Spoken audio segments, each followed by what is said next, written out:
Broncos Country, here we are. Bye-bye, bye week.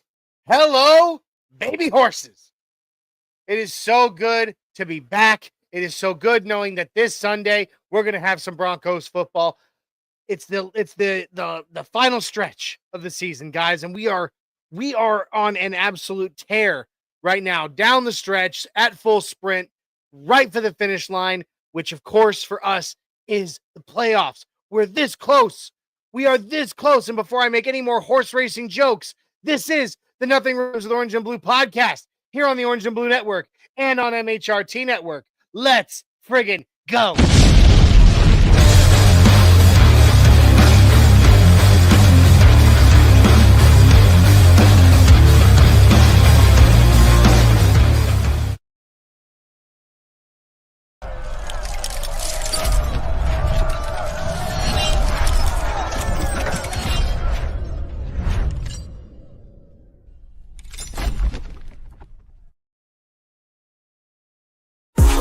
Smooth, the pins to chew, breaking down plays about to debut. Divine pride in every view, nothing rhymes with orange and blue. Bright lights of my heart in our view. Nothing rhymes with orange and blue. Nothing rhymes with orange and blue. Nothing rhymes with orange and blue. From draft picks to game reviews, celebrating wins, analyzing the clues. Nothing rhymes with orange and blue.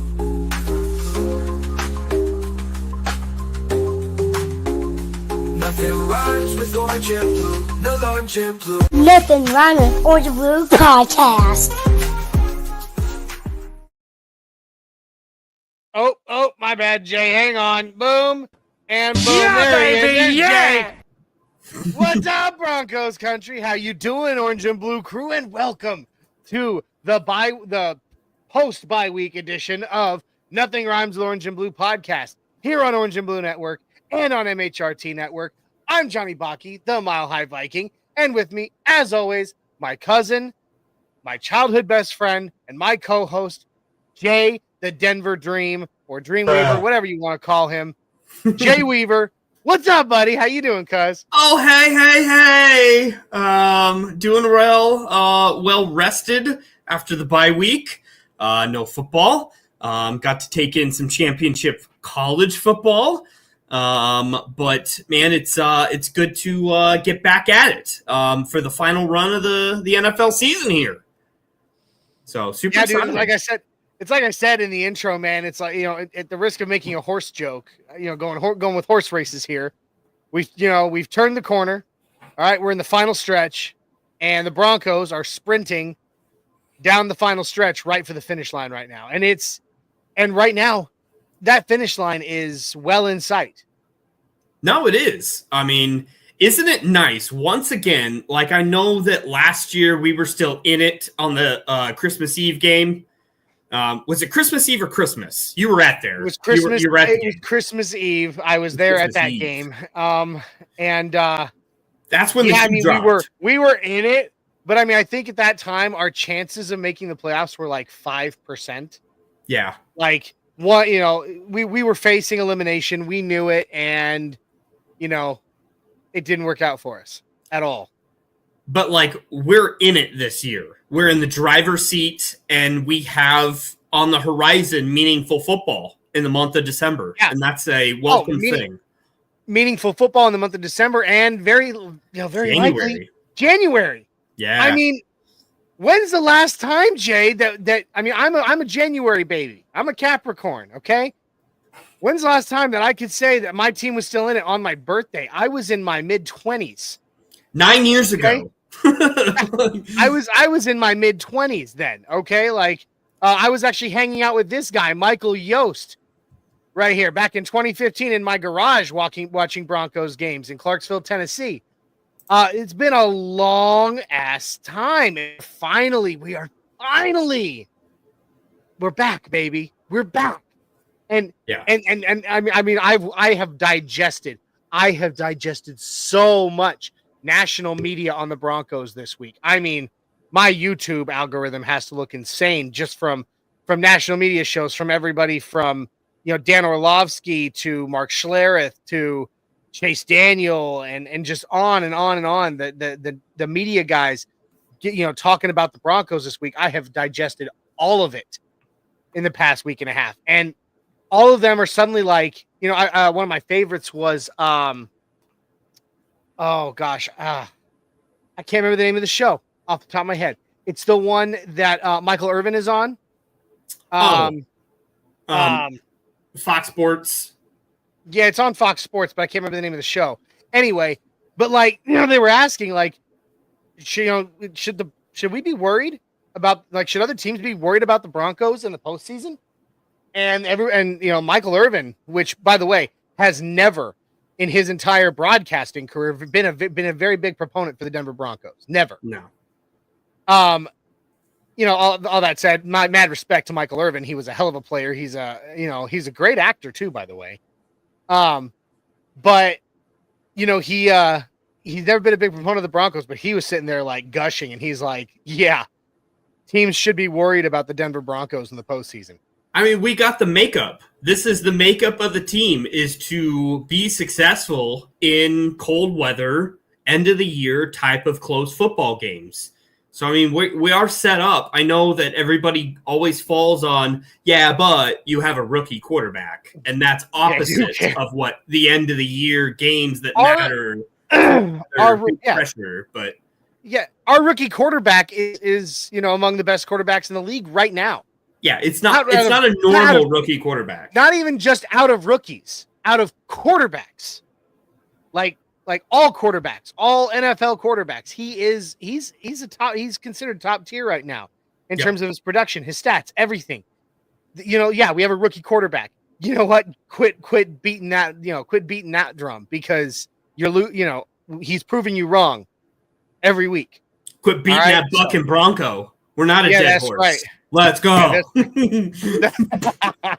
Well played. We've already got some of our good friends in the house. We got Dave Full Glass Glassman popping in saying playoffs. Yes, I believe so, dude. I mean, Zach Stevens on DNVR yesterday was literally like, I will die on the hill that the Broncos are going to the playoffs this year. Dude, I watching last week in the bye week and watching the teams, I thought at the most the Cincinnati game versus Dallas, this last Monday night game last night, of that. Just going back on Andrew Mason's tweet of, guys, I know we're not used to this, but stop thinking and looking backwards at these teams that are going to catch us. We're the driver in this situation. We need to be looking at the teams ahead of us that we will catapult above. We need to retrain our brains after the last 9 years. It's so easy to go back into our old feelings of but when are we going to get back to reality? This is reality. That we can be up to the 6th seed, at least the 6th seed. I mean, I can understand. I can understand it. I mean, the whole hindsight, and also, of course, a little bit of what you might call fandom PTSD. I get that. But the but if my mom had a 3-piece set, she'd be my daddy. Gross. I'm just saying, so, getting past it. Yeah, you're absolutely right, Jay. The reality of what we're seeing right now is vastly different than what the reality of the last 9 years for us. It's hard to take in, but if you can do it objectively, if you can look, if you can sit down, I don't know if everybody's a stat buff like me. I love reading stats. One moment, please. Oh, that's the world famous copper, I believe. No, actually, that's my wife's little rat. That's my wife's little dog, who's going to be made into a stew soon if he doesn't shut up. But small. Yeah. But no, the reality of where we are right now, it's very optimistic, and I get, and we're going to get to everybody's comments, but I'm going to pull up this one real quick about by Michael Yost saying, we need to first get through this week. I'm looking more at the 50-meter target versus the 200-meter target. I think we have a good chance to have a deep push into the playoffs, but I need to see this week go well for us. Yeah. No, he's not wrong. He's not wrong at all, because multiple media outlets, including Mr. Benjamin Albright, has dubbed this the most important game since Super Bowl 50. This is literally a make or break game because if we lose to the Colts, almost every single team that would be in contention to steal our spot has the tiebreaker against us. Tiebreaker. So it is slippery slope if we lose this game. Yes. This is massive. And that is the one area that I do disagree with what Zach Stevens said on DNVR yesterday when Todd Davis and Hank were both saying, like, dude, this is a must win, and Zach's like, it's not a must win. It's not a must win. It is, actually. It is. As a matter of fact. It is a must win because granted, even if we lose, I'm not, knocking on wood. Even if we lost this, okay, we're not out. This doesn't mathematically eliminate us. We can still clinch the playoffs. It just makes the road to get there that much more slippery. Well, and I can't say this for a fact, but it's making sense in my head as I say it, that if we lose this game, then the Chargers would just need to beat us to clinch a playoff berth. Guaranteed. Yeah. Yes. So that becomes a much more massive game on Thursday night for the Chargers specifically. Even though it's already a massive game for us, because I cannot get on board with the idea of being swept by the Chargers. Correct. I cannot. So we got we got David Yonkin in the house saying, "Evening, everyone. What's up, Dave? Biggie Bronco. How's everybody doing tonight?" We got D-Rock popping in, our dear friend with his picture of blue on his lap there, saying no moss for the next couple of weeks is very much like Halloween for me. We'll get into that. I've got a lot of things to say about that specific situation. Yeah, we'll definitely get into that. Jonathan Blair popping in. Hope we had a great bye week. Big things are happening. It's true. Big things. It is. Lots of big things. And David brings up a great point here, Jay. It's actually very akin to what you said a few moments ago. I listen to a lot of podcasts about the Broncos, and everyone has a different perspective. I'm just hoping that the team can take care of business. There's so much to be excited about. There's so much to digest. But speaking of and before we do all that, speaking of taking things in and digesting, and getting excited, why don't everybody join me in getting excited about the sponsor of today's show, Dubby Genderless Energy Blend, as held in the hands of Jay right there. It is amazing stuff. The link is in the bio below. Jump on over to dubby.gg. Get yourself the dub. Dubby comes in a multitude of delicious flavors, all right? Every single cup of Dubby has 2 cups of coffee worth of caffeine, more than enough to give you the kick in the seat that you need to get your day going. But Dubby is specially formulated so that you don't get the crash later, because Dubby doesn't have any sugar. It also has no calories or maltodextrin or fillers or artificial colors. It's as natural as it can be. It's nothing but amino acids, B vitamins, and nootropics, including their patented Neurofactor nootropic that keep you sharp throughout your day. And the caffeine in Dubby is derived directly from the coffee plant.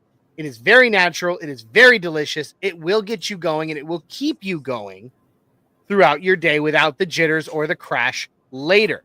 So jump on over, show Dubby some love. All right.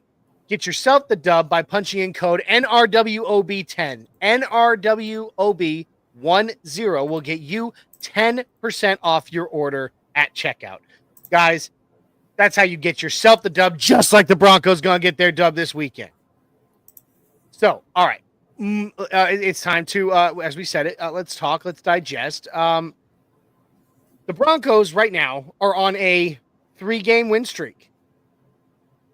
And even when things for the offense seemed a little shaky at times on Monday night, last Monday night against the Browns, our defense got the job done, as they always have, at least in the last few years, right? So, I mean, Jay, I feel confident, and I understand. I believe it was David Yonkin that brought it up a few moments ago. I brought up his comment about everyone having a different perspective. Me personally, my perspective, I am very confident going into this game. But how do you feel about it? So we've had these mile markers this year where we could have gone and pivoted the way that we have seen the Broncos go the last 9 years. I mainly bring up the games like the Falcons game. I bring up the games even really in Kansas City. That was kind of a pivot point kind of game of like, what team's going to show up? Are we the team that's going to lay down, or are we going to be a team that competes and doesn't shy in the moment? And thus far, the record in those games has been very well, like exemplary. We've done very well in those situations. We have proven that we are a different culture. We are a different team. And you know, we step up to the plate when needed most. And so Yes. This is an inferior team. The Colts are not as talented as us. We should beat them. This is another prime example of that. We need to show up and just take care of our business. And I believe we still have the team to do that. So I want to be proved right.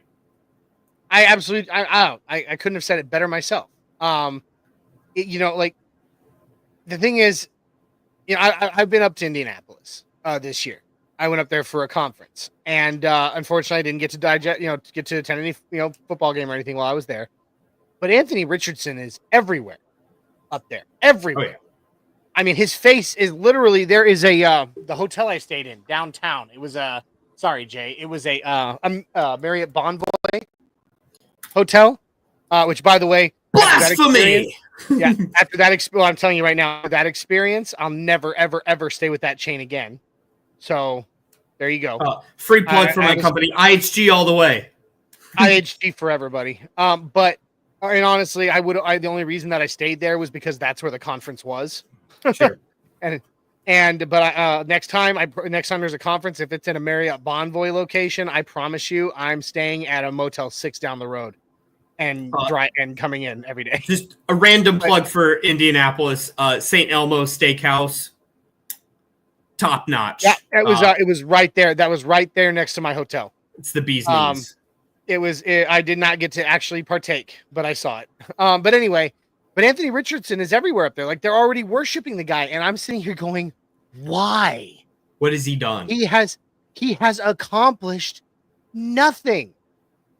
And, you know, when you watch him, I've digested. I keep using that word tonight. I need to find a new word. I have taken in a lot of Colts footage from this season. Because, you know, I had an extra week.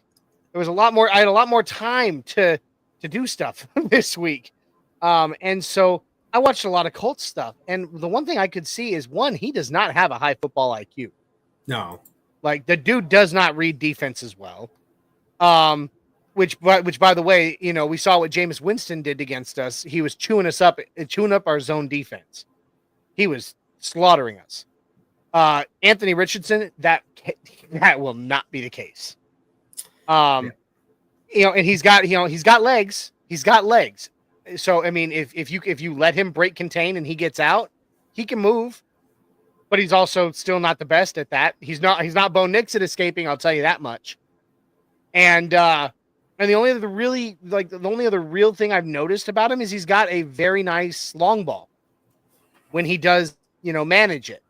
Non-accurate, but I mean, he's got a good moon ball. But he's got a good moon ball. He's got a good arm. You know, maybe, yeah, he's not Robin Hood he's not Robin Hood as far as accuracy goes, but the dude can throw it down the field. But again, we know, I mean, I get Riley. We already talked about it. And we'll get more into that. Riley Moss is out, which sucks, but yeah, well, we've got the best shutdown corner in the NFL, and in Pat Surtain. And, you know, I personally think, you know, in the absence of Riley Moss this week, I think we see more of Chris Abrams' drain, at least during. I really do. I think we see more of him when the field is stretched.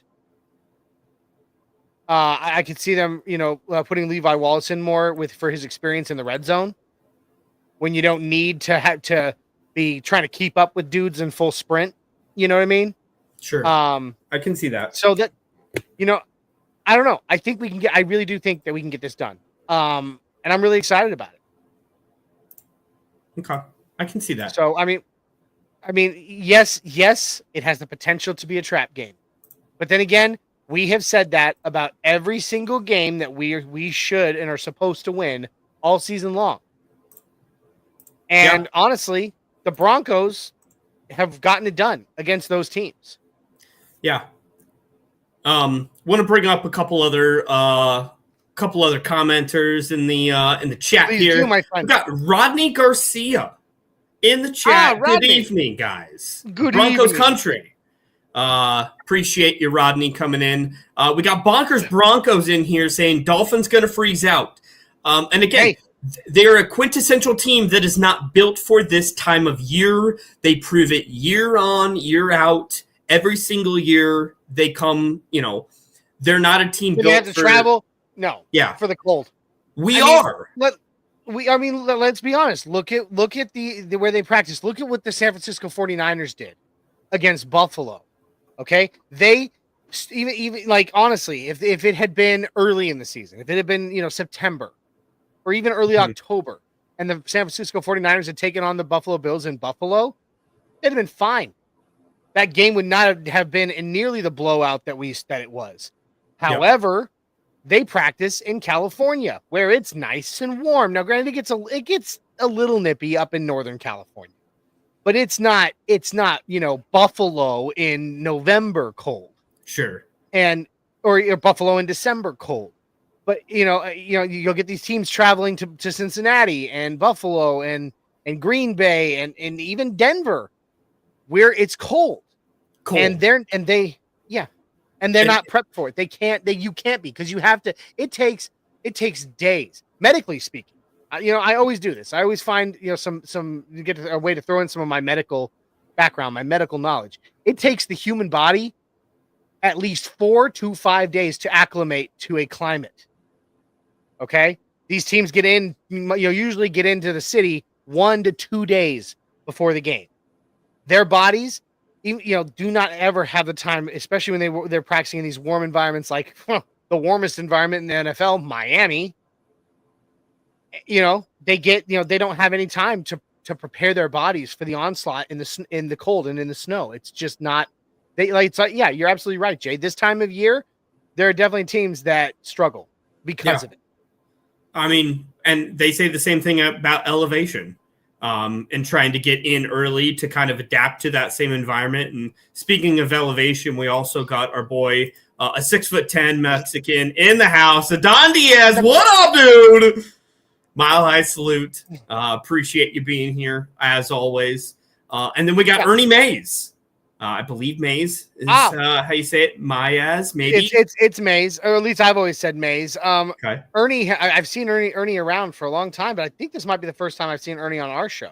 Well, appreciate you, Ernie. So it's good to see Ernie here. Welcome. Very much so. The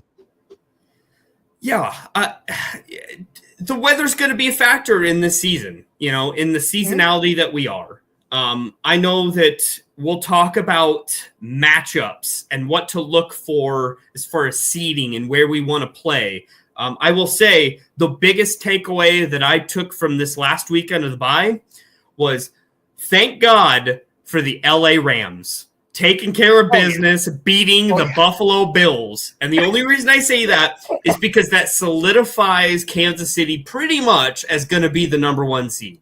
And that only helps us for that last game of the season where they're going to rest their starters. That's going to be hey, let's get ready. Let's get a 2-week bye, essentially, for Kansas City. They don't have a perfect season to worry about. They don't care about any sort of record in that regard. So they're going to be sitting quite a bit of people in Denver. And that only goes to our benefit because, the Cincinnati game and the Charger game, those are going to be really hard victories. I will be happy if we split that because even though Cincinnati at that time might not have playoff hopes, that is their last home game, and they are a proud offense at least, and their offense can still fire it. Joe Burrow's a fringe MVP candidate. As terrible as their team is, they got a lot of pride on that offense, at least on the offense. Yeah. Absolutely. I don't want to play that with that. No, but we do have to go up against them. We do. And so here's to your point about what we learned from the bye week with the losses of certain teams in this bye week. Okay, our chances are 77% at the playoffs right now. We're still the seventh seed, but with those losses, the Chargers to the Chiefs, the Bills going down. Our chances of actually now making the fifth seed right now are actually pretty good. I'm not saying that that's going to happen, and so don't misquote me. Baltimore's got a pretty easy run. Memory serves me right. I think they're probably going to be fifth seed. I think it's more realistic we beat the Chargers. That Chargers game is going to be for sixth seed, I think. And whoever loses will probably be seventh seed. Is kind of how I see it shake up. But I mean, I kind of feel like, and you can correct me if I'm wrong, but the way that, like I said, I've had a lot of time the last week and a half to sit and go over all of this. And the more and more I look at it, it looks like the 7 teams, including the Broncos, currently holding playoff position, will be the 7 teams. I don't think, I agree. And that's after, of course, looking at the teams that are already holding on to those spots, to include us, but it's also looking at the schedules of each of those teams going forward. And in doing so, I do not think anybody's going to take that 7th seed from us, unless, of course, we implode, which I like I said, I have full faith right now that we're not going to do that. It's like you said, Jay, this is a new culture. It is. It's a visible culture. We can feel it. We can see it. Hell, I can even taste it. It's a new culture in the locker room, in the fan base. It's a new culture all around. And I don't think this is that kind, that this team is just going to suddenly plummet off of a cliff, so to speak. We saw some struggles from the Broncos offense early in the Browns game. We did. And we saw some struggles from the defense, but they still played a complimentary football game, all around complimentary football game. And that wins games better than any, if you look at some of the best teams in history, they weren't always top 10, like in terms of like offense, or top 10 in defense. They had like average, they were like middle of the pack, like 15th and both offense and defense. They were doing balance. So good because it was so complimentary. Yeah, it's balance. Exactly. The balance there is strong. And right now, that's what this team has, is balance, which is something we have not been able to say, even in 2015, when the Broncos made their Super Bowl run and for the win, the offense and defense weren't balanced. And we actually got lucky quite a few times. Our defense bailed us out. Well, and it's the Will Ferrell quote. It's about going streaking. It's about who's hot at the end of the year.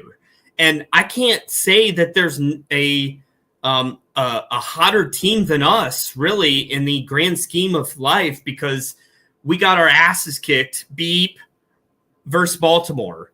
But other than that game, we have been hot as hell, dominating, playing extremely good ball. And our losses, except the first 2 weeks, which of course was the first 2 weeks. I wish you could just say, let's write them off. Let's count them out. We don't even count them, but you can't. Unfortunately, it is part of your record. But those were Bo Nix's sea leg, sea leg games. We didn't even have the playbook involved. I mean, we were so handcuffed at that time of the year. We were, but after that second game, man, when we got to Tampa, we started seeing the emergence, so to speak, of what this team is now. That happened in week 3 of 2024, and it's just continued to roll on. And in each of our losses, we have 5 losses. I can't believe that, just 5 losses. In each of our 5 losses, except for those first 2, it's been by a score or less. And I want to bring something up real quick. Bonkers Broncos comes up and says 7th seed over the years has gotten wiped out really quickly. But this is unlike any previous years, really, from a playoff perspective, because that 7th seed is going to have 9 or 10 wins. Whereas, in years past, 500 ball has gotten you into the playoffs. Really crappy teams have gotten squeaked in and gotten blown out. But, that's not what this year entails. We have such a small degree of difference between the 7th seed and, honestly, I'd probably even say the 3rd seed. I think Buffalo and Kansas City are in a class of their own, but They are. No one can tell you that Pittsburgh is any juggernaut compared to Baltimore, compared to LA, compared to us. Like I don't think there's a massive difference in between those teams, and that's why there really isn't. I almost wish we play Pittsburgh. I almost wish we get another shot at Baltimore because I think those are beatable teams. I think that it. I think we've played them once. We had our struggles, but it seems to me that Bo Nix is one thing I can say about Bo that I really, really like is he's a sponge. The dude seems to absorb knowledge. He seems to, retain everything he sees and thinks about. So going back out there against either one of those teams, they're not going to have the same kind of game they had against us the first time. Yeah, they're not. And this team has progressed almost exponentially in the time since those games. So, I completely agree with you. I said it weeks ago, Jay, and I still believe this. I get a lot of people are going to be out on this opinion of mine. I don't think. Pardon. Sorry. I don't think there is a team in this league that we can't beat. I think that there's going to be hard games. We have a hard game against everyone and anyone, but I do believe that we actually have the potential to beat anyone, to include these juggernauts like the Chiefs. I mean, come on, we came that close. Yeah. I mean, that it shouldn't have even happened. 9 times out of 10, that field goal doesn't get blocked. Well, and they're dinged for a division. Their black magic has to stop sometime. It is. I can't keep seeing this. It is gut-wrenching. I think the black magic will only come to an end when Brittany Mahomes, the demon that Brittany Mahomes made a deal with, comes up and collects the contract and drags her soul back down to hell. That's the only way I see right now the black magic, because they just seem so damn lucky. Yeah. I mean, there's got to be, at this point, I'm like, they have to be sacrificing a goat to the pagan gods or something before each game. Like, what are they, how is this happening? Yeah. So I don't know. It's bad. It's bad. I don't know. I just kind of feel like there are a lot of teams that are extremely beatable in the positions that we would be playing. Like Houston does not look good. And I know they're going to win a division. They're going to get a home playoff game, but like, that's not a shoo-in for them to win their first game. No, whoever gets matched up with them. In fact, like, outside of his rookie success, CJ Stroud has looked very human this season. Mm-hmm. He set himself apart in his rookie season. He set rookie records that, I don't know how it'll be years before some of those rookie records get broken.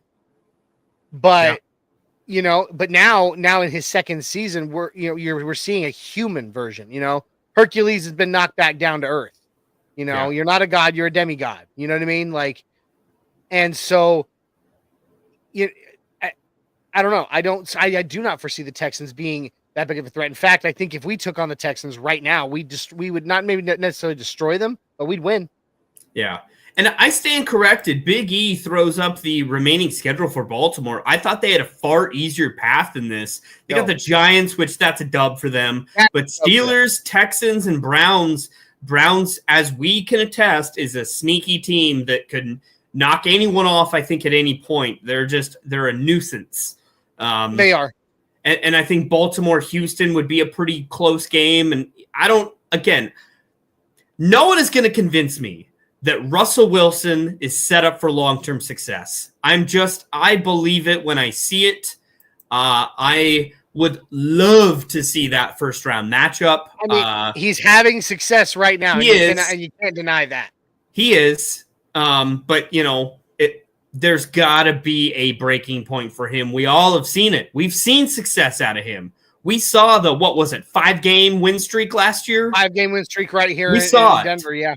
We saw it. It ain't going to happen. It ain't going to last. He's going to make mistakes. He's going to Russell Wilson it up. He's too dangerous to keep within a system. He's got to be a superstar. Oh, God. No, I don't even want to. I don't even want to. Back and singing for a vomit. But Be careful, it's spicy. yeah. Anyway, Yep, but indeed. getting back into our comments here for a second, giving the love to our friends in the chat. Michael Yost coming in. Pierce and Pittman are the deep threats. We cannot have our secondary let them get space. Well, I can say this, and that's why I said I think we'll see more of Chris Abrams drain in the game than we will of Levi Wallace. Let's talk about this. This is a perfect junction to get into this. So I know there's been conflicting reports out there about how long Riley Moss is going to be out. He is labeled right now as questionable.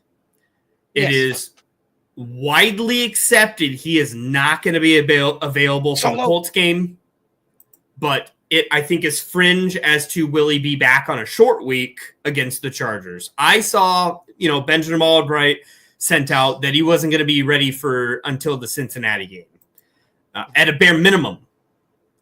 I think of course, you got to respect what Ben says. He is the insider in the building. Yeah. But I think we can all agree we don't want to see Wallace in the same position again. No. When you have speedy wideouts that can take the top off of a defense, Levi Wallace is the last guy we want in the game. It is that simple.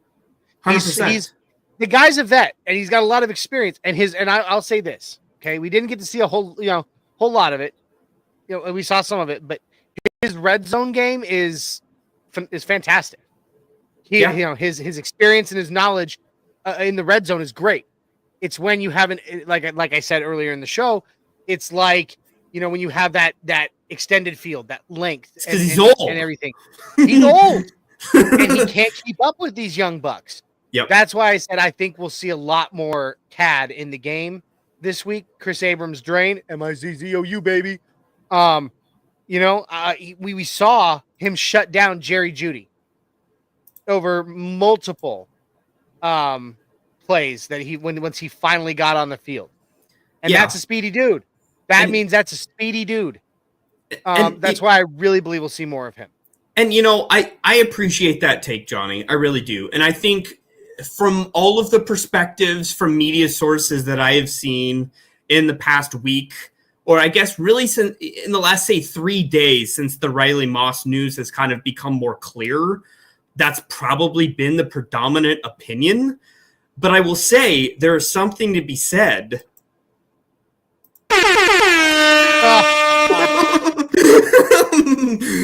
My boy Damari Mathis is still out there. He's still ready to go. Okay, he wants to eat. Okay, he's ready to feed. So everyone needs to just take note that Chris Abrams Drain is a rookie, and we might see some hiccups out of him as we do most rookies.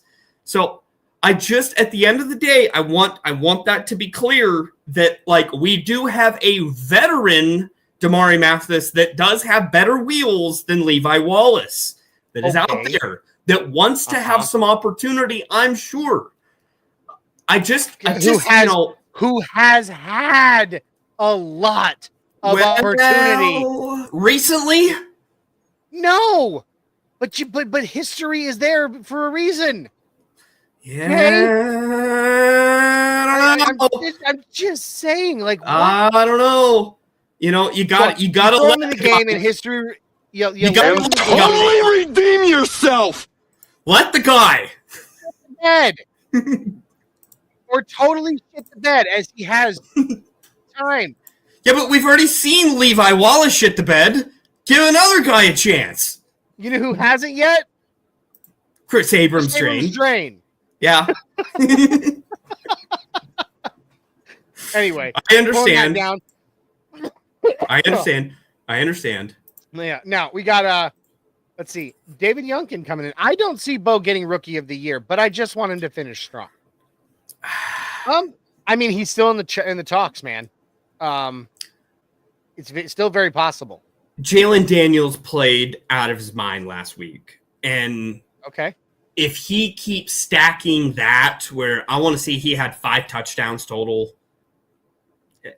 there ain't much Bo's going to be able to do to surpass that. Yeah, I mean, and I get that, but there's still 4 weeks of play left. There are, and I mean, we say, on this show, I thought you said go, Bo, go. It is. So that's where I am. Have East Coast bias, Johnny. This of all sports. National media for national awards don't take too kindly to us country folk in the middle of the country. Denver, considering the farm town it is, flyover country. Country folk.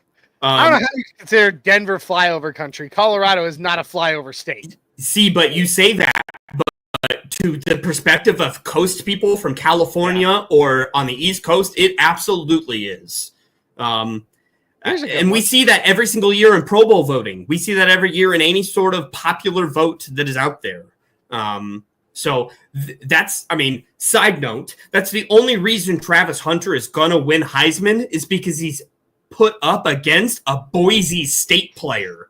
Who cares about Boise State, Idaho? If he was up against an Alabama player or some sort of major conference player, Travis would not be winning this. It just so happens he's up against a small market person.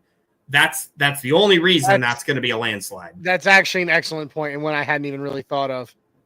I hadn't even thought of that. But even so, I do agree with you, David. I definitely want, Bo to just finish strong. That's all I care about. Look, what was our benchmark for success this season? Not even just success. Because success is a winning season. Sure. What was our goal? Our ultimate goal for this season? Find out if we have a quarterback. Okay. Did we do that? Oh yeah. Check. Okay. What was maybe our next goal? See if Sean Payton's the guy. See if he's rebuilding the team. Did we do that? Oh yeah. Yeah. Okay. Absolutely. So then our next goal, I would say, would be end the Raiders win streak. Oh God. Oh my God, Richie. What does he say? Fantastic, Richie. Johnny exercising his Second Amendment rights to bear arms. Fantastic. Damn right, buddy. Don't tread on me. Comment of the night. I love it. Hey, no, yeah, you can't compete with these firearms anyway. I got lost my train of thought. Okay, so our next goal, I would say, would have been to end the Raiders win streak. Yes, you're right. Yep. We did that. Check. Okay. What was our next goal? To me, is make the playoffs, end the playoff drought. Yeah, we're gonna do that. Okay, so I think we're gonna do that. I honestly do. Like I am so confident. I am so confident that we are gonna do that. We've checked every box for all of our goals for this season. We've had a winning year. We've got a new culture. Our coach has proven that he is not, that he wasn't only going to be successful as the Saints head coach. Our rookie quarterback has proven he is the future of this franchise going forward. So all we have left really is to make the playoffs. And I don't, even if we don't make a push in the playoffs, just getting there, just one game in the playoffs, just being there, that is a massive success for this team. I would agree. I would definitely agree. Got David in the chat saying leave Boise State alone. That is the one Bronco team I will curse at this year. Sorry to say, but they can kick rocks. You want Travis. Only because you don't want anybody taking Travis's Heisman. Yeah, don't steal my boy's thunder. But no, that's but no, I understand that. Let me see. I had another one here. Let me see. We've got. Okay. It says David says it's funny you say rookie records being broken. What about Bo breaking records? And yes, he has. He's broken several records. However, with some of the ones I'm talking about that were set by CJ Stroud last season, Bo hasn't come close. Pretty high up there. pretty high up. He had a pretty historical rookie season. It was. I will say, was pretty insane. Bo Nix is already the most successful rookie quarterback the Broncos have ever had. Yeah, rookie. Absolutely. I mean, our look at rookies have been god awful. Well, I mean, yeah. Let's see. We had Cutler. Cutler was our draft. He was, but he didn't play that much because Plummer still played for most of his rookie season. And look at Elway. Okay, Elway's rookie year, they won 4 games in Elway's rookie year. I guess. Hey, Bo needs to win a playoff game, or Tim Tebow still has that crown. Hey, I love. You know what? Say what you want. I love Tim Tebow. All he does is win. All he does is win. That's right. I missed that rap. It was great stuff. Richie said. Oh, sorry. Richie does say Nix has blown past Elway and Locke in wins. I mean, and yes, he's right because Elway was trash his rookie year. His rookie year was terrible. He got benched by game 4. I want to say. Yeah, he got pulled. In his rookie debut, he threw 4 interceptions in that game. Yep. To 0 touchdowns. So, that, and I'm not sitting here saying that Bo Nix is the next John Elway. But what I am saying is, as far as his rookie campaign goes, this is probably the most successful rookie campaign we've seen out of a Denver Broncos rookie quarterback ever. Mm-hmm. And I love seeing every bit of it. Biggie does make a point. Yeah, but John Elway was handicapped with Dan Reeves. Maybe, but Elway didn't have. But even with Dan Reeves as your coach, Elway did not have the best decision making early on in his career. Yeah, he was a gunslinger that kind of thought his shit don't stink. Yeah. I mean, granted, he went on to where his shit didn't stink, but for a while there, his shit stank. Yeah. His offensive line was garbage his rookie year too. Yeah, it was. Kind of goes hand in hand. In a big way. Let me see. We got Big E coming in again. Mike Shanahan can't get into the Hall of Fame with the better record than 2 Super Bowl wins. You really think Bo's going to win Rookie of the Year? I mean, I wasn't saying I think he is. I'm saying he's still in the talk. Coast biased. I mean, I'm not sitting here saying Bo's going to get it. Well, it's not like there's coast bias with Mike Holmgren getting in. I want him to get it. But what I'm saying is he is still in the talk. And, he could ball out enough. He could. I'm not saying he's gonna. He could ball out enough to make a strong case for it. I guess let me say this. I would most certainly trade the Rookie of the Year stat for a playoff win. Because I don't think Jalen Daniels is going to be winning a playoff game. No way.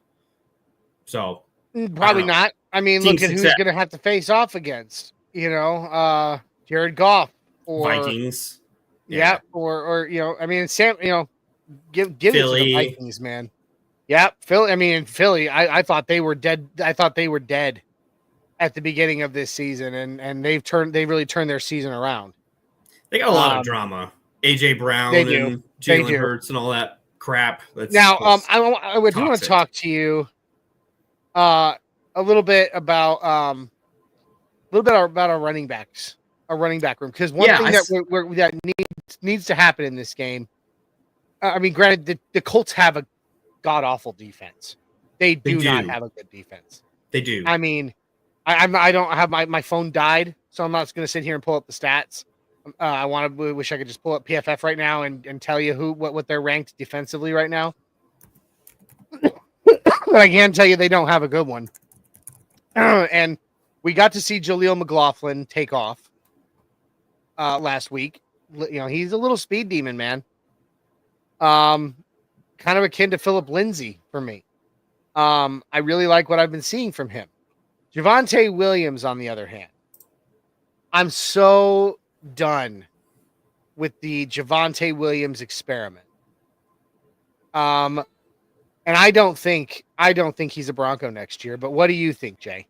No, I knew he wasn't a Bronco to begin this year. And that's why, if you remember, before this season started, I said, get Javonte out of here. If you can get a draft pick for him, send him on his way. I thought he would go to Dallas. I thought he would go somewhere. But we need to get rid of Javonte. He was on the last year of a rookie deal, and we didn't need him for what this season needed to be as far as success of what this season represented. I thought Audric Estime was a repetitiveness to what his role was, and Audric Estime was a ready-to-go product than what Javonte exactly provided. I would have rather had Blake Watson see carries on this team, which he's long gone. But, dude, Javonte, I hope doesn't see another carry this year. I hope we exclusively get it to Audric Estime, get him ready to go for next year. Javonte, 24 out of his last 29 games. Terrible. 24 out of his last 29 games. Averaging less than 3 yards a carry. Yep. That's disgusting. We will absolutely have a new, I truly believe, a new starting running back next year. Richie says in 2025, I see us with 2 new faces in the running back room. I don't know about 2. I think we'll definitely have 1 because I think obviously Estime is going to be back. And I think McLaughlin will be back as well. I do too. I think McLaughlin's made a strong case to stay. I think so. Big E also agrees. The nemesis that this they is are a together. Ridiculously deep draft class at running back. That it is. But I still want to spend a premium pick on it because at the end of the day, we lack playmakers. We lack home run hitters. And we need a home run hitter kind of back. And that is not Audric Estime. He is not a home run hitter. No. So we need some more talent in that room. I think that Estime is the kind of he's the kind of player that I think he has high potential. I think he has a high upside for us. He needs I think the guy, honestly, in watching some film the last couple days, going back earlier in the season on some Estime carries,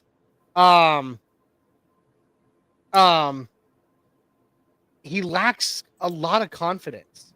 Yeah. It's because of the early fumble battles he had, man. Yeah. That's a hard thing to start your career out with some fumble issues when you're a possessional running back.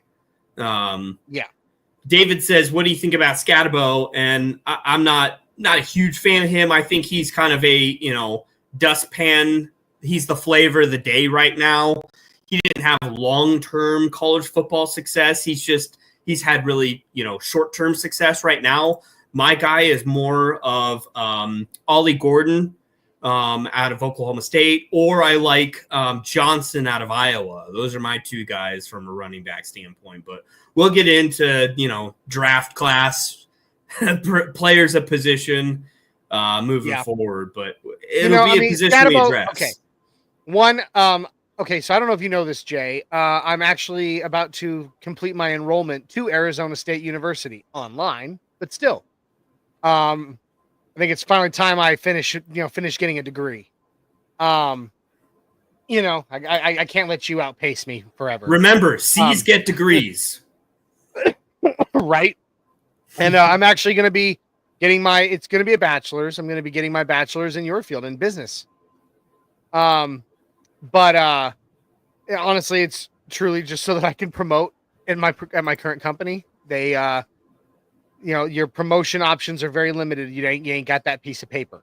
So, but I will be enrolling at the end of this year for the next semester for Arizona State University. So, as a future Arizona State Sun Devil, Scatabo he's looked really, really good, and I like him. I do. But I agree with you on this, Jay. I agree that flavor of the month, however you want to say it, he has had some quick successes that or not quick, but he's had. They're playing really well right now. They're hot. They are. They're super hot. But I don't think his skill set is going to lend to being an NFL star, so to speak. He'll be in the NFL. And he will play, but I don't foresee him being like the next, a future starter even. to Big E's point, though, it is a deep class of running backs. So there is not a wrong answer. This It is class a- was way Who deep. knows? I mean, what's his name? I like what's his name. From the Jayhawks. Neil. Neil. Yeah, Neil. Yeah. He God. tore the hell up on Colorado. So I mean, not just Colorado. I mean, every game I've watched, lot of players. every single game that I've seen him play in, he's an absolute. What's his first name again? It's something with an L. I forgot. Yeah, something. But anyway, I really, really like Neil from the Jayhawks. If we could somehow get him, I'd be very happy with that pick. He's probably, honestly, Neil is probably my favorite running back in this class. So, Yeah, let's Richie see, says there's a legit starter in the 4th or later. I mean, totally yeah. right. You're not wrong. Well, I mean, and one thing we know, what's one thing we know about the running back position in the draft, Jay, and that's that you don't have to draft high to get a good it's a running back. turnstile. You're there for 4 years max. I mean, unless your name is Derrick Henry, or unless your name is Marshawn Lynch, or And honestly, look at Javonte as a great example. We traded up in the 2nd round for him to really only last 2 years on our team. He's been a non-factor this year, and he was hurt for another year. Yeah, you can literally only say you got a season out of him, and it was a great season. I mean, I still can't get over him backpacking what's his name from the Ravens down the field for 25 yards. You know, he had a great rookie campaign, then he got hurt, and after that injury, he's just never been the same. Yeah. And so we traded up in the 2nd round for a guy who gave us 1 season. So no, I would not spend a premium pick on a running back, even though there are some really good running backs that will go in the first few days, in the first day, or maybe the 2nd day and day 2, most likely. But 4th round, I could get on board with grabbing one in the 4th, maybe the 5th. And I'd be fine. But as far as our running backs right now, Jaleel has shown some great potential. I think if Estime can just get out of his own head a little bit, sure.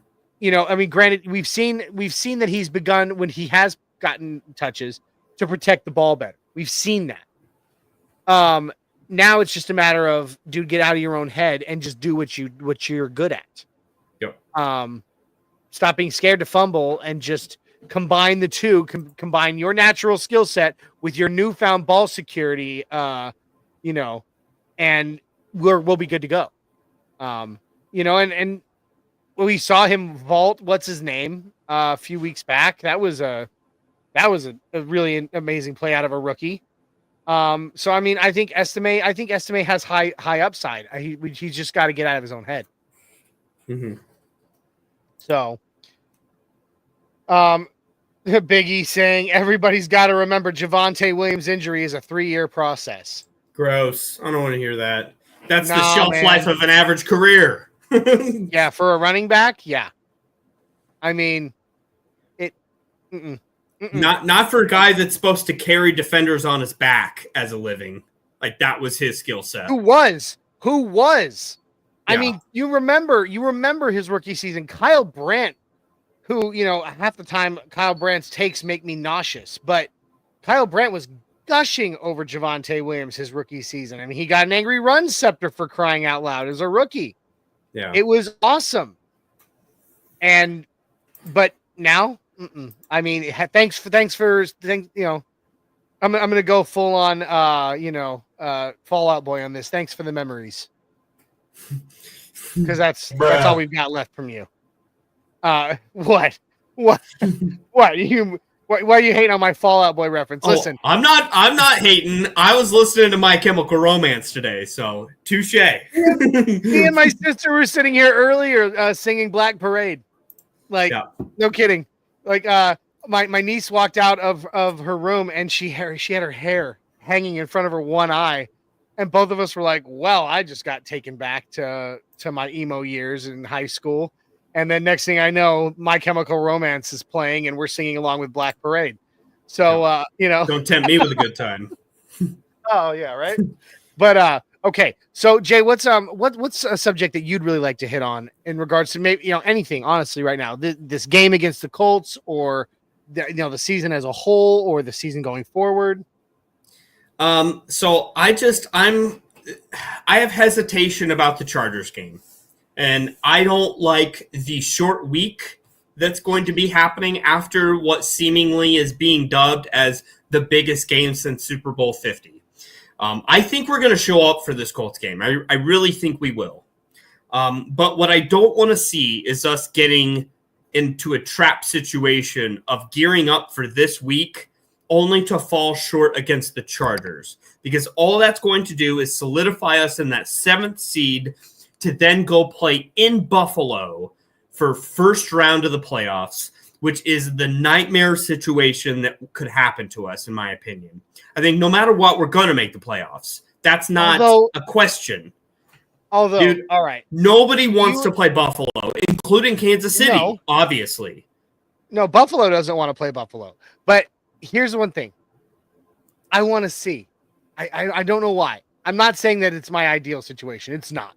My ideal, first, wild card round game is Broncos Steelers. That's what I want. I want that so bad. But so I mean, bad. let's be honest. That would feed families. The amount of things that would have to happen for that to be our first round. Not that much. Not that much. Surprisingly, it really wouldn't be, because Buffalo's going to be number 2 seed. That's almost a guarantee. Yeah, absolutely. Yeah, at least. So all that means is that if we beat the Chargers, we're almost guaranteed to play Pittsburgh, because I think Pittsburgh is going to end with the number 3 seed. And fair enough. Therefore, we would play that. Like, we would play up to 3 seed. 7 versus David. 2. Thanks, David. Appreciate it. And, I never got to this earlier in the show, so I better get to it now before people start dropping out. Guys, if you haven't already, please like, subscribe, share, and comment over on YouTube, Twitter, Facebook. Check out the Orange and Blue Network audio podcast on all your favorite platforms. That's for Orange and Blue Network. But we are partnered and simulcast. We are partnered and simulcast on MHRT Network. So if you're watching this on Orange and Blue, please jump on over to MHRT, like, subscribe, share, and comment on YouTube, Twitter, Facebook, Twitch. Hell, MHRT's even on Instagram. I don't do Instagram. So, we stay away. We stay away from that. But anyway, but we appreciate that, David. We really do. That means a lot, man. Thank you. So, I guess for me, I would love to see what a Bo Nix Josh Allen game could look like. I know that it's scary. And I've already said it, Jay. I believe in my heart of hearts that there isn't a team that we can't beat. I'm not, like I'm reiterating what I've said previously, that I believe that there's going to be, some ridiculously hard ones, but I think that we have the potential to beat anyone, including Buffalo. So, I mean, if it happens, I still feel comfortable saying that it's not going to just be, a blowout game. We play in the cold too. So out of all the potential matchups from playoff, who do you want? Who's your most favorable matchup that you're like clinging for that's realistic? Most favorable? Who's in the picture? Right? Who is in the 7 right now? It's us. It's the Chargers. It's the. So I would say best case scenario, best is that the Ravens lose, the Chargers lose, and we can slip into the 5th seed and we can play Houston. I think whoever plays Houston first round in Houston, for me, that it would be Houston ideal. Or Pittsburgh. Yeah, for me, ideally, it would be Houston or Pittsburgh. I would love to see the Broncos Steelers rematch this time with Russell Wilson. With Russell Wilson actually at the helm and not just on the sideline, he ducked out. Yeah, he did in a big way. Coward. Anyway, yep. but I think, you're right. I think probably Texans would be the most ideal first round for us. Although, I would definitely love to just, even if it's our only game in the playoffs, to see us get that rematch with Pittsburgh.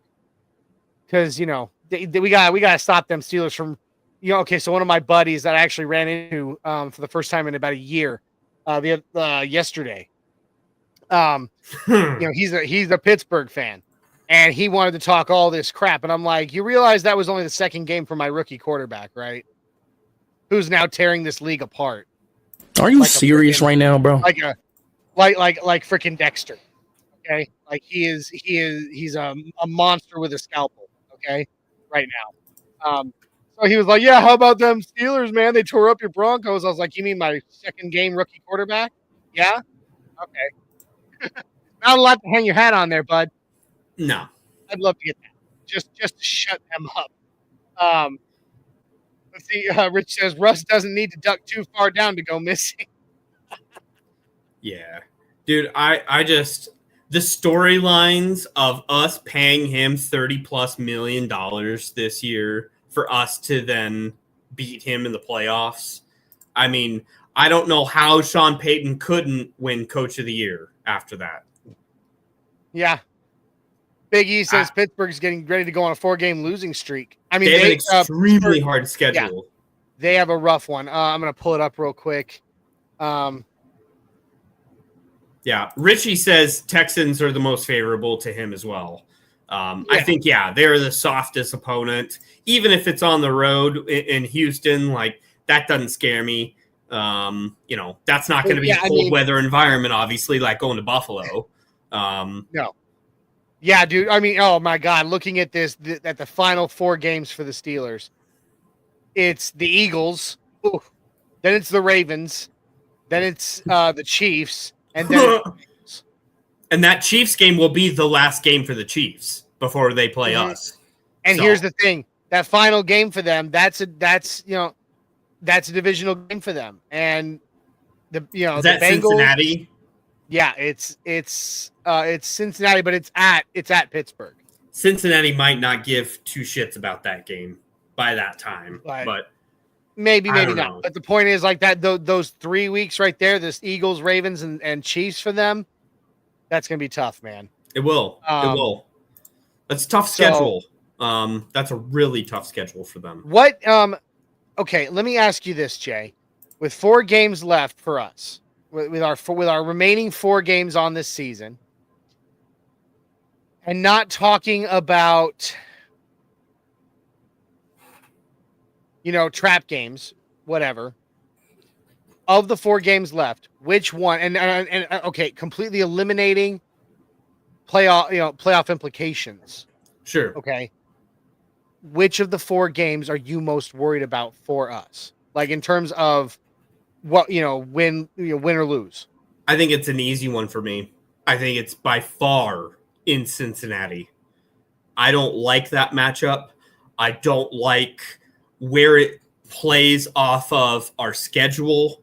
I feel like there's going to be, granted, it's a little longer week since we played the Thursday night game the week before, and so we have a couple extra days of rest. But like at the end of the day, that scares the hell out of me, because I think that game is going to matter a lot for where we put ourselves in a seeding perspective. And I don't think the last game of the year is going to matter either for us or Kansas City, because I think by that time we're going to be solidified in what seed we are. Yeah. We'll both have clinched, and we'll likely have seeding will already be set. At that point, it's simply a pride game. We might be at a stature at that where we rest players versus Kansas City as well. If that seeding is set, what is the point? If a win or a loss doesn't matter on that last game, why wouldn't you take a extra bye to get ready for a wild card game that we already know is set? At the same time, I would really hope that they'd at least for their fans as much as possible, do their best to beat the Chiefs. Yeah, but it doesn't matter, man. It don't matter. Our fans are smart enough. We have a smart fan base. We have. I wish I could agree, Jay. I mean, no offense, buddy. On Twitter, I see a lot of stupid comments coming from our fan base. You're not necessarily. I mean, wrong there. we lose one game, we go on a 4-game win streak, then we lose a game, and people are like, "Fire Peyton!" And I'm like, "Oh God. Here I we mean, go. there's even people out there that are telling, like that Damari Mathis needs to start. Crazy people. Yeah. So, for me, as far as the scariest game for me on our remaining schedule, it's the Chargers. Short week. It's a short week. It's a division rival, and you and I both know division rivalry games are intense, no matter who you're playing. Yeah. And on top of it all, I'm terrified at the prospect of getting swept by the Chargers. I mean, we haven't been swept by the Chargers in I don't think I've even Quite a long time. I don't think I can even off the top of my head recall the last time we were swept by the Chargers. Dobbins will be out still. That's a big hit for Dobbins their will be out. offense. Huge hit. It's a short week for them as well. Yes. PS2 will be in. That is a big change as well. Theoretically, maybe Riley Moss is back by then. We don't know that, but there's more of a likelihood of that than this week, I think. Yeah. And it's not a home field advantage for them because at the end of the day, the away team, just like Vegas, dominates that stadium every single week. Absolutely. Like you go to Los Angeles, you see as many, and this goes for not so much for the Rams anymore. Not so much for the Rams anymore. They won a Super Bowl, so they're actual Ram fans out there. They're actual LA Rams fans out there now. But the Chargers, their stands are filled with just as many opposing team jerseys as for them.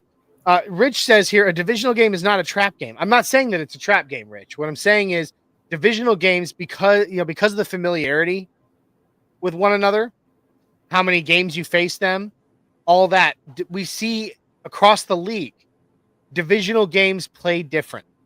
That's how the Browns were able to beat up on the Ravens. We didn't expect it. It's not what you would have called, but it's a divisional game. And suddenly the Browns looked like, what they've only got 3 wins on the season. Yeah. But they were able to get one of those wins they secured over, a playoff team in the Ravens. And both of our teams, Chargers and Broncos, we pretty much share a record right now. I think the Chargers are 8-4, we're 8-5. And let me say, that's why I feel confident about us getting into the playoffs, even if we lose against the Colts, because the Colts are not a good team. And so when they have an easy schedule after us. I believe they play the Titans and the Jacksonville Jaguars, 2 divisional games. I don't necessarily think those are shoe-in W's for them. Those are absolute games that they could lose in a divisional. Maybe the Jaguars. Maybe they win. They win against Jacksonville. I mean, Jacksonville's has become a dumpster fire. Yeah, I mean, Trevor Lawrence is done. I mean, they're done. He's on IR. They're sitting out. But I mean, even before he was on IR, they were for whatever reason the golden child Jacksonville Jaguars of the last few seasons. But Mayonnaise man, and the Tennessee Titans, they still keep chugging on. So you never know. Yeah, body built by mayonnaise. Will Levis. Yeah. Oh my God. Yeah, those commercials, dude. I'm like. Here's the thing. I love mayo. I mean, I obviously love mayo. You put that on my sandwich, my burger. I love mayo. I ain't no Miracle Whip guy. I'll tell you that. No, heck no. Ugh. Fakery. Terrible. It's tangy. It's fake. No, fake gross. mayo. No, it's disgusting. My mayo shouldn't be tangy. I'm sorry, but if my mayo is tangy, it's been in the fridge too long. But check that date. Check that date. Absolutely, but those commercials, dude. It's like, really, it's one of the most unhealthy items on a grocery store shelf is mayonnaise. It's basically like pure fat and sugar, and you're gonna have a professional sports guy. I don't know. The commercials just weird me out. He probably is the whitest guy in the NFL, so I guess give him that. I mean, he got that mayonnaise, but anyway. Yeah, I mean, and Rich says it here. Browns are a better team than their record. The Chargers are a very good team. They Yes. are a good team. They are a very That's good. the thing is, and that's why I think even like I said in my question of which of these remaining games worries you the most outside of playoff prospect. Like, regardless of, and I'm not saying irregardless, Jay, do not say it. It's not a word. Irregardless of. Anyway. But regardless of, playoff implications on any of those games, the team I don't want that I'm most worried that we can, about losing to is the Chargers, because they are a very good team and because I don't want to get swept by the Chargers ever. No. So it's true. As we roll down here towards the end here, I did want to point out I do appreciate your Christian Brown Browntown jersey there, and I wanted to say a quick piece about my Denver Nuggets, our Denver Nuggets, Denver Nuggets. It is a atrocity what is going on right now currently in Denver when it comes to the window of time in which we get to spend with the best player in the world, something that we have not been able to utter in Denver basketball history, to have the best player in the world. We are wasting away a true superstar's window of prime because of stupid ego that is getting in the way of what should be a dynasty, honestly. Buttercup. Jamal Murray needs to be traded. Jamal Murray needs to get gone. Go. I'm very sorry, Rich, for the Canadian slander here, but Jamal Murray needs to go back to Toronto, where he came from, and be done with it, because that's obviously where he wants to go. If not there, he needs to go to the closest UFC octagon, because that's also the other place he wants to go. I'm done with the attitude that is Jamal Murray. I want to see new blood. I want to see new life. The culture that is the Denver Nuggets, Nug life, is dead. Turn the page. Johnny, what's saying? All right. I have my Jamal Murray jersey. And I loved the time that he's had here, up to this point. But here's where I'm at with the situation. I'm with you. I agree. No, I'm not with a Don. Bulls Don't kid. you dare. Don't you dare. Although I'll take Zach Levine. Whatever the hell his name Levine. It's Levine, Jay. Whatever. Levine. But anyway, I've loved Murray's time in Denver up to this point. But I guess it was probably the one thing I can say about Nug life culture of the past 4 years is that we haven't had a lot of drama.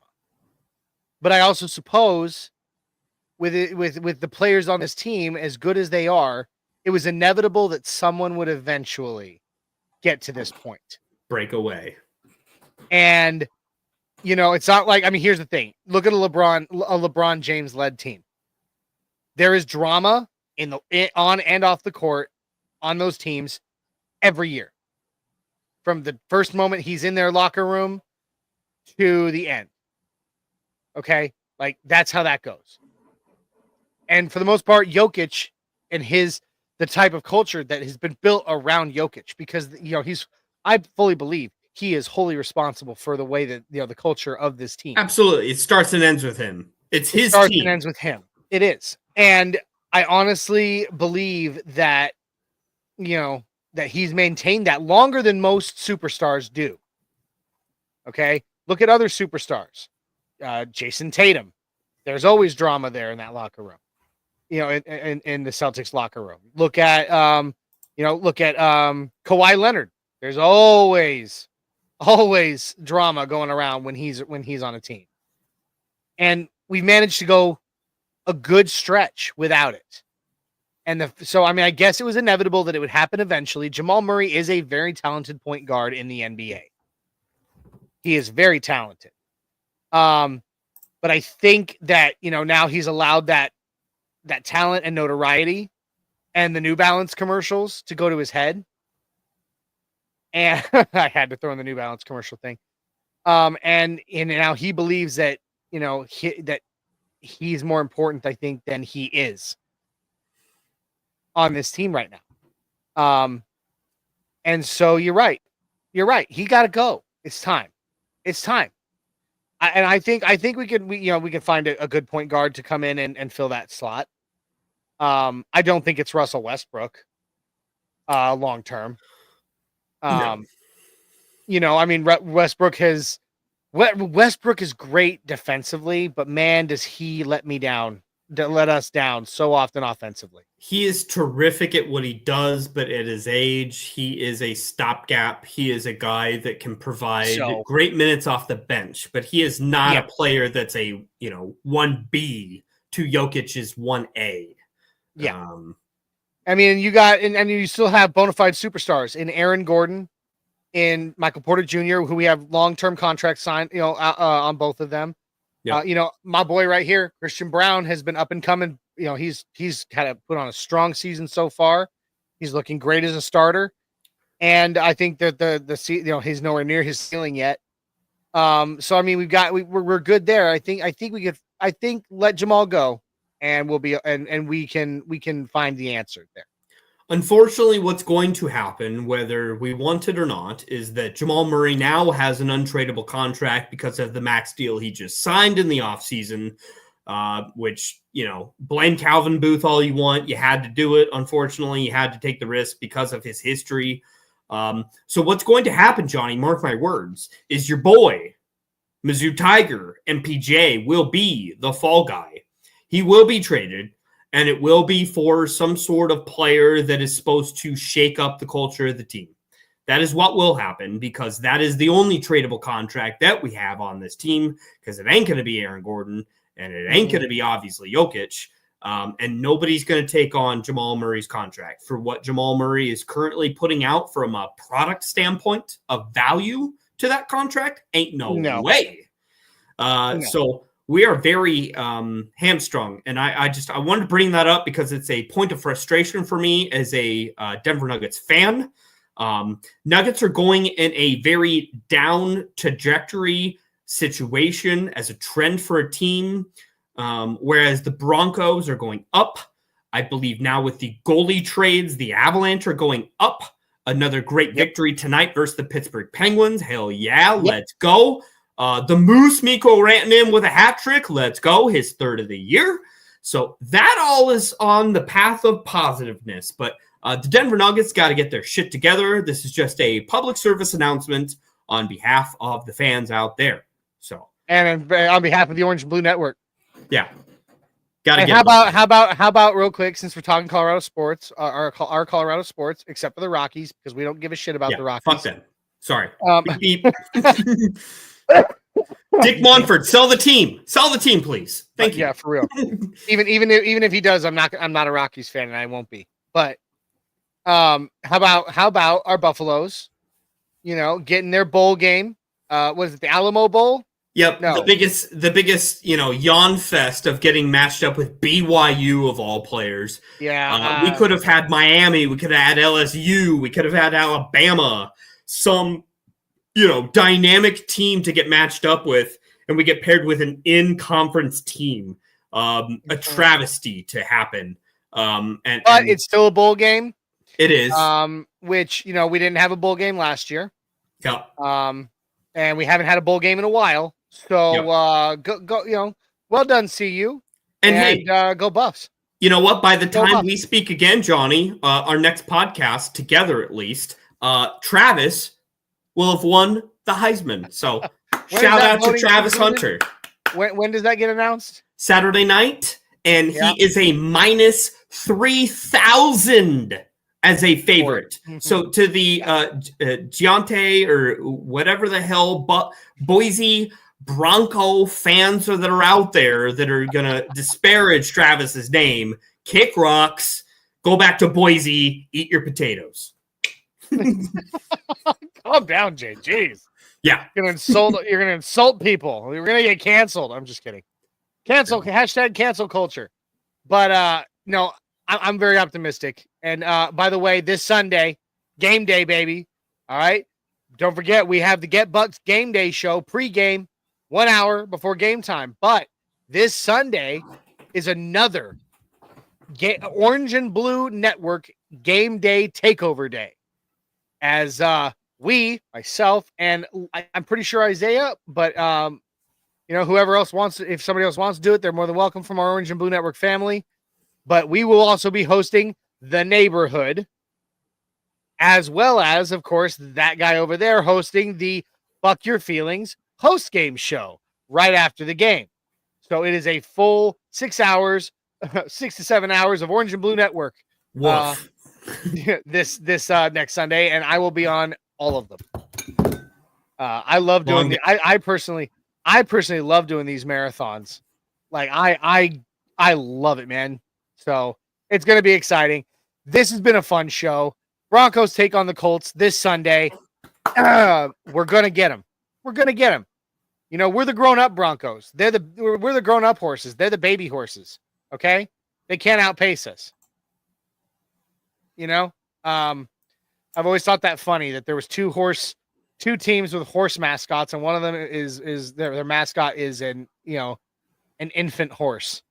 Yeah, I know. One grows up to want to be the other. Exactly. Well, hey, I mean, he did. Peyton Manning came here and won another Super Bowl with us. He did reference his Broncos on Manning Cast on Monday Night Football last night. He did. His Broncos. I forgot all about that. And did anybody watch The Simpsons Monday Night Football thing? I did. I tuned in for like 5 minutes and was like, well, this is the dumbest thing I've ever seen. Moving on.